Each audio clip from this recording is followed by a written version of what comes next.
అప్పుడు మామూలుగా చెప్పాడు కొమ్మలు తీసుకురావయ్యా. కొమ్మలు చిన్న చిన్న చెట్టు దాని కొమ్మలు కొట్టిస్తాను పేక నరికిస్తాను ఒకటే ఉంది పెద్దలు లేవు. ఆఖరి చాలే చెట్టు బాగా చేతులు పట్టుకున్నా కాదు పెట్టండి పెట్టండి ఆఖరి కట్టినట్టు ఉంది. బాగుంది. డబ్బులు పెట్టింది. ఏ నేను రాలేదు డమ్మా కొట్టు క్లాప్స్ కొట్టండి. అలా ఆబ్సెంట్ అయితే ఎట్లా అబ్బాయి?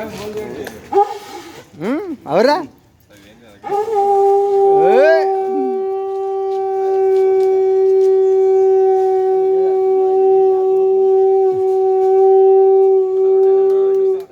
యూత్ అంత ఈడే ఉంది మరి ఆయన ఏమన్నా సరే ఆల్రెడీ అన్ని అయిపోయిన తర్వాత ఇప్పుడు చెప్తే